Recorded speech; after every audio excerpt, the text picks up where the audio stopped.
오늘 예배를 드리면서 그런 생각이 갑자기 들었습니다. 매 시간마다 하나님 앞에 드리는 예배 시간이 마치 엄마가 밖에 나가서 일을 하고 돌아오는 남편, 또 학업을 마치고 돌아오는 자녀들에게 저녁 식사를 준비하는 것과 같지 않을까, 이런 생각을 했습니다.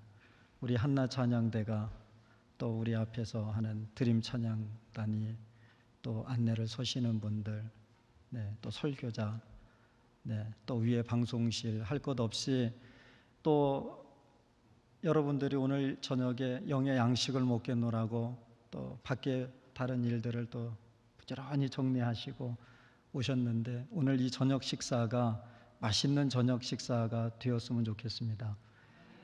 밥을 짓는다고 지었는데 혹시 설익었을지 모르겠어요. 그래도 가족이니까 맛있게 드셔주시면 좋을 것 같습니다.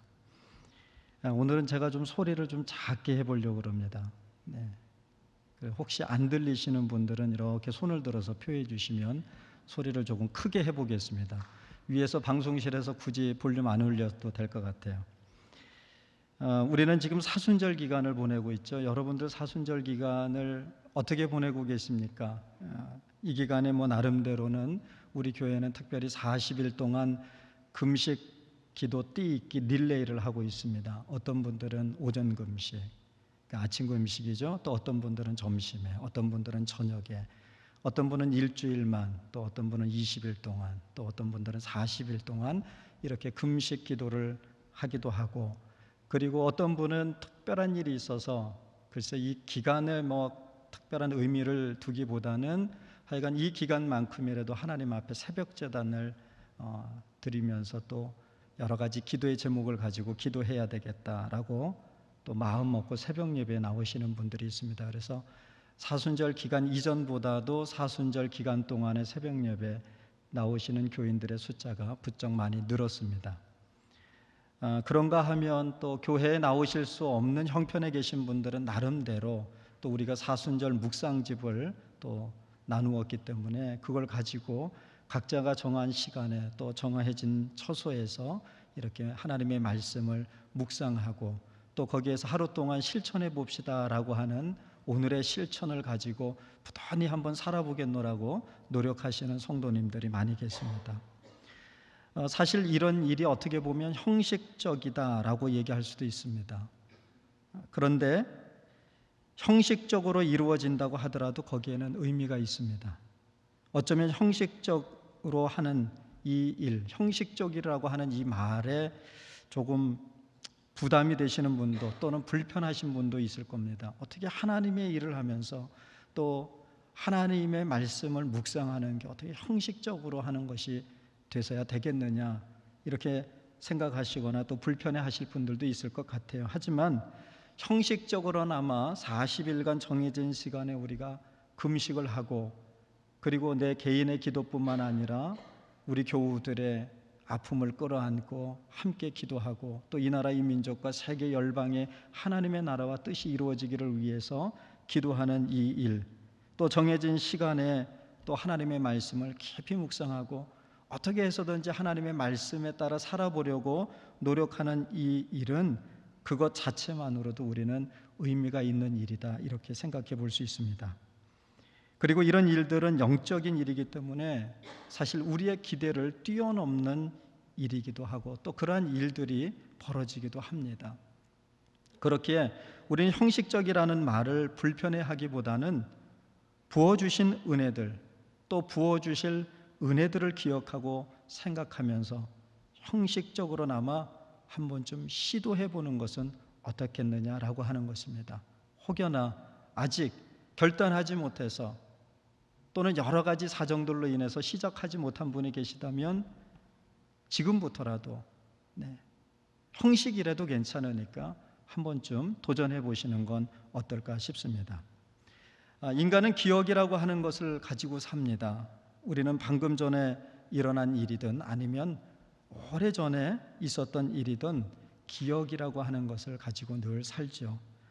어떤 사람은 과거에 대한 아름다운 기억이 있습니다. 참 제가 참 좋아하는 말 중에 하나인데요. 그 일만 생각하면 그냥 자연스럽게 미소가 띄어지는 그런 일들이 있죠. 네, 저는 어린 시절이 그렇습니다. 여러분은 언제가 그렇습니까? 어떤 분은 물었더니 생애 처음으로 내 집을 장만했을 때 그랬다고 그러시더라고요. 잠이 안 오더래요. 이게 진짜 내가 사는 집, 내 집이 맞나? 네, 그날 하루를 그냥 밤을 홀딱 샜다고 하시는 분도 있어요. 그런가 하면 그 반대로 정말 기억하기 싫은 일인데 자꾸만 떠오르는 일들도 있기 마련이죠. 누구나 살면서 과거의 고통에 대한 기억을 가지고 있지 않은 사람은 없습니다. 고통스러웠던 기억은 어쩌면 더 큰 아픔이 되기도 합니다. 하지만 그것을 기억하는 것이 사실 따지고 보면 꼭 아픔만은 아니더라고요. 어떤 경우는 빨리 잊어버리고 지워버리고 싶은 일이 있지만 또 그것 또한 지난날에 있었던 일과 그 내용을 잊지 않고 기억하기를 통해서 우리에게 대대의 교훈으로 삼아야 하는 경우도 있습니다. 아픈 과거, 그것은 무조건 우리의 기억 속에서 지워버려야 할 것이라기보다는 더 오랫동안 기억을 통해서 더 많은 교훈을 삼는 일이 되어야 할 것입니다. 오늘 이스라엘 백성들은 시편 137편을 통해서 정말 고통스럽고 또 수치스럽기까지 한 과거를 기억해내고 있습니다. 생각만 해도 치가 떨립니다. 몸소리를 칩니다. 정말 다시는 기억하고 싶지 않은 과거를 들추어내서 굳이 기억합니다. 기억한다는 것은 지난날에 있었던 일이나 또 그 내용을 잊지 않는 것을 의미합니다. 더 나아가서 기억하기는 잊어버리는 것을 넘어서서 교훈을 삼는 일입니다. 고통스럽고 아픈 기억일수록 더욱 그렇습니다. 어떤 신학자는 이 고난을 우리가 이 땅을 살아가면서 겪는 온갖 수고와 고통과 어려움을 뜻한다라고 얘기합니다. 그리고 인간이 살아가는 삶의 환경 자체가 고난의 근거가 된다고 지적하면서 그 근거로 창세기의 3장 17절의 말씀을 제시합니다. 세 번역으로 읽으면 이렇습니다. 남자에게는 이렇게 말씀하셨다. 내가 아내의 말을 듣고서 내가 너에게 먹지 말라고 한 그 나무의 열매를 먹었으니 이제 땅이 너 때문에 저주를 받을 것이다. 너는 죽는 날까지 수고를 하여야만 땅에서 나는 것을 먹을 수 있을 것이다. 그런데 이 말씀을 읽다가요, 제 눈에 딱 들어오는 단어 하나가 있었습니다. 그게 바로 죽는 날까지입니다. 죽는 날까지 수고를 해야 한다는 말씀이었어요. 인간은 죽는 날까지 수고를 해야 합니다. 인간은 죽는 날까지 고난의 연속이라고 해도 과언이 아닐 것입니다. 인간은 사는 날 동안 고난을 피할 수 없는 일이 되어버렸습니다. 그런데 이런 일이 어디서부터 옵니까? 우리는 이것이 인간의 범죄로부터 왔음을 알고 있습니다. 성경은 인간의 이런 모습을 너무나 적나라하게 증거하고 있습니다. 하나님의 사랑하심에도 불구하고 인간은 기회만 있으면, 기회만 주어지면 범죄하는 모습을 보입니다. 하나님의 말씀 가운데 서지 못하고 자꾸만 그 말씀에서 벗어나려고 합니다. 마치 관성의 법칙과도 같습니다. 하나님의 개입이 없으면 끝없이 범죄합니다. 광야 40년 생활을 보십시오. 바벨론 포로 생활과 그리고 북이스라엘과 남유다의 멸망이 이것을 증언하고 있습니다. 오늘 시편 137편은 탄식시로 분류합니다. 이 시편 기자는 아직도 포로 생활 가운데 있으면서 예루살렘의 파괴로 인해서 황폐해진 도성을 바라보며 망연자실하고 있어요. 과거의 뼈아픈 기억을 되살리고 있는 겁니다. 다시는 기억하고 싶지 않은 일이지만 그 기억이 지워지질 않습니다. 하나님의 성 예루살렘이 바벨론에 의해서 파괴되어지고 약탈당하며 하나님을 찬양하던 소리로 가득했던 그곳이 이제 하나님을 찬양하는 소리는 사라져버리고 예루살렘을 파괴하고 약탈하고 함락시킨 바벨론의 조롱의 웃음소리와 이를 기뻐하는 에돔의 배신소리로 가득 채워져 있음을 기억합니다. 그리고 이 시편 기자는 저들을 향해서 저주를 쏟아냅니다. 그러면서 시인은 포로 생활을 기억합니다. 1절은 이렇게 기록하죠. 우리가 바벨론의 강변 곳곳에 앉아서 시온을 생각하면서 울었다. 지난 과거를 생각하면 눈물을 흘리며 방송되고 하지 않을 수 없었습니다. 한없는 서러움이 밀려왔습니다. 어쩌다 우리가 이 지경까지 왔단 말인가. 이 일을 생각하면 서럽기도 하고 분하기도 했습니다. 하나님을 찬양하며 행복했던 삶이 바벨론에 의하여 짓밟혀지고 산산이 부서졌을 뿐만 아니라 그곳에서 처형당하는 것과 같은 고통이 밀려 들어와 억제할 수 없는 큰 슬픔 가운데 방송대곡을 했을 것입니다. 여러분, 우리의 삶도 그렇지 않습니까?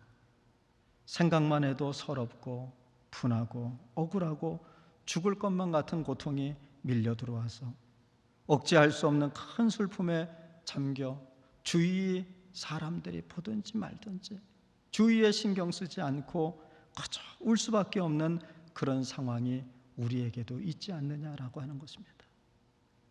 70년의 바벨론 포로기는 이스라엘 백성들의 범죄에 대한 하나님의 심판이었습니다. 하나님은 우리가 죄에서 떠나기를 원하셨고 죄에서 벗어나기를 원하셔서 늘 말씀해 주셨습니다.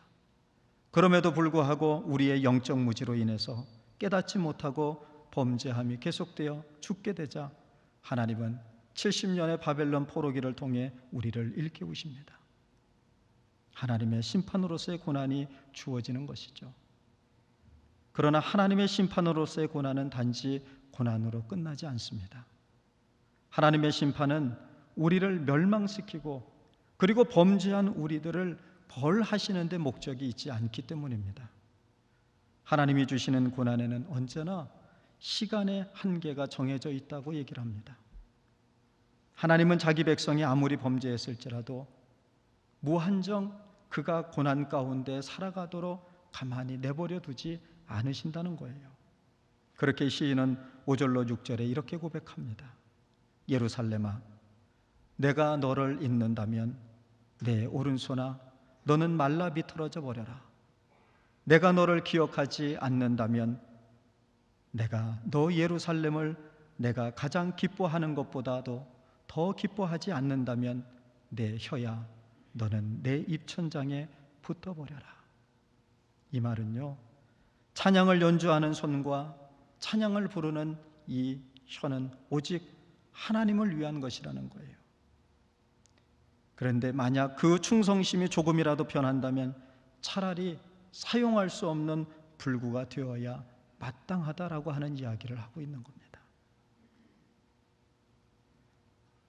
이 말씀은요, 하나님을 향한 열망을 잊지 않겠다고 하는 이 시편 기자의 의지적인 결단이 담겨져 있는 고백이 아닐 수 없습니다.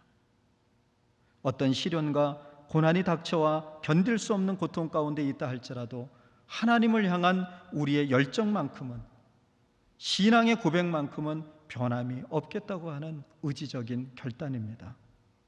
더 나아가 우리의 의식 속에서 우선순위를 정하는 기준으로 기억하겠다는 거예요.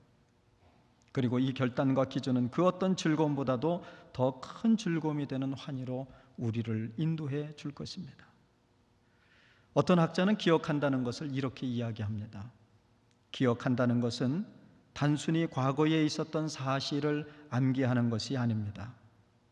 그것은 과거를 상기시키면서 그 내용 속으로 뛰어들어가 그것을 오늘에 재현하는 적극적 동참을 뜻한다라고 말입니다. 우리는 하나님 기억하기를 해야 합니다. 먼저 그가 베푸신 은혜를 기억해야 합니다. 여러분, 예루살렘이 어떤 곳입니까? 하나님의 임재가 함께하는 성전이 있는 곳입니다.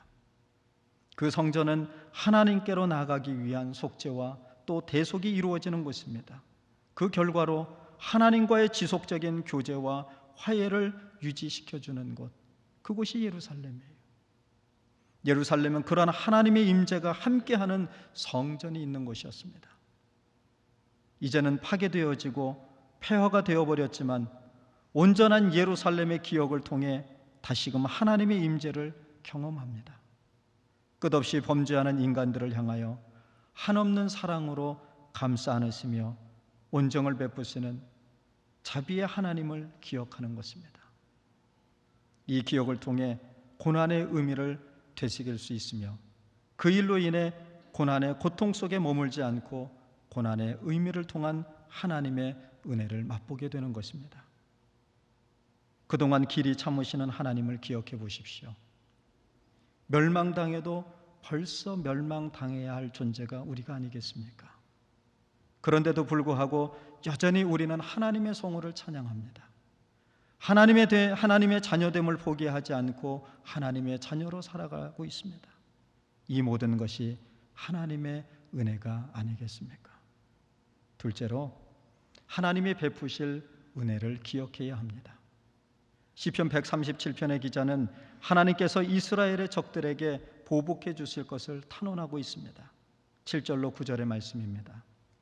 주님, 예루살렘이 무너지던 그날에 에돔 사람이 하던 말, 헐어버려라, 헐어버려라, 그 기초가 드러나도록 헐어버려라 하던 그 말을 기억하여 주십시오. 멸망할 바벨론 도성아, 내가 우리에게 입힌 해를 그대로 너에게 되갚는 사람에게 복이 있을 것이다. 내 어린 아이들을 바위에다가 메어치는 사람이 복이 있을 것이다. 오늘 7절로 9절에 좀 다소 거친 표현과 또 원수에게 보복을 금하는 성경과는 상충되는 내용이 담겨져 있습니다. 그래서 읽는 이로 하여금 불편하도록 만드는 말씀이기도 합니다. 하지만 이 말씀은 정말 어린아이를 바위에다가 메어치는 잔인함을 드러내며 복수심에 불타 하나님께 복수해 주기를 구하는 간구라고 하기보다는 그만큼 간절함을 가지고 있다라고 하는 말씀으로 해석해 볼 수 있습니다. 즉 고난의 근원이 되는 것을 제하여 주시라는 시인의 간절함이 담겨져 있다고 하는 것이죠. 또한 어떤 고난 속에서도 신앙의 절개를 지키겠다고 하는 신앙의 고백이기도 합니다. 시인은 과거 은혜를 베푸신 하나님을 기억하듯이 이제 다시금 은혜를 베풀어 주실 하나님을 기대하고 소망하고 있습니다. 범죄한 인간들에게 두려움을 줄 정도로 과감하게 벌하시는 분이 하나님이시지만 회개하고 돌이키며 하나님께 소망을 두고 살아가는 자들에게는 두려움과 공포의 대상으로서가 아니라 나를 살리시고 회복시키시는 내가 영원히 신뢰하고 믿으며 따라가야 할 분이심을 기억하는 것입니다. 그리할 때 우리는 하나님의 자녀로서 자녀를 보호하시고 가장 좋은 길로 인도하시는 자비로운 하나님을 경험케 될 것입니다. 신앙은 기억하기입니다. 하나님에 대한 기억입니다. 내게 베푸신 은혜를 기억하고 또 그 기억을 통해서 베풀어 주실 은혜를 기억하는 것입니다. 그리할 때 우리는 그 기억을 통해 우리 안에 임재하시는 하나님을 경험하며 우리의 삶에서 하나님의 인도하심에 적극적으로 동참하게 될 것입니다. 그리고 그러한 일은 우리로 고난 너머에 있는 은혜를 보게 할 것이며 어떤 고난 가운데서 그 은혜로 말미암아 이기게 할 것입니다. 하나님은 이사야서 49장 15절에 분명히 이렇게 말씀하십니다. 어머니가 어찌 제 젖먹이를 잊겠으며 제 태에서 낳은 아들을 어찌 긍휼히 여기지 않겠느냐. 비록 어머니가 자식을 잊는다 하여도 나는 절대로 너를 잊지 않겠다라고 말입니다. 우리도 잊지 말아야 합니다. 더 나아가 잊지 않는 것에 머물지 않고 기억해야 합니다. 의식적으로 우리 안에 역사하시는 하나님의 은혜를 기억해야 합니다. 이 기억은 우리로 고난을 견디게 하며 나가서는 고난을 이기게 합니다. 우리의 고통 가운데 함께 하시는 하나님을 기억하십시오. 어떤 고난 속에서도 신앙의 절개를 지키며 다시는 범죄함으로 하나님의 심판 가운데 서지 않도록 끝없이 하나님을 기억해야 합니다. 신앙인으로서 지켜야 할 신앙의 전개가 있음을 기억하고 어떤 고난 속에서도 순전한 신앙을 지켜내기 위해 우리는 하나님 기억하기를 해야 합니다. 고난은 우리를 벌하시고 우리를 멸망으로 몰아가시는 것이 아닙니다. 그 고난을 통해 하나님은 하나님께서 베풀어 주신 은혜, 또한 다시금 베풀어 주실 그 은혜의 자리로 우리를 초대하고 있는 것입니다. 여러분, 여러분의 삶의 자리에 혹여나 고난이 있습니까? 오늘 예수 그리스도의 십자가의 고난을 깊이 묵상함을 통하여 그를 이 땅에 내어주신 하나님의 크신 사랑을 경험하는 사순절 기간이 되어질 수 있기를 간절히 바라봅니다. 기도하겠습니다. 하나님,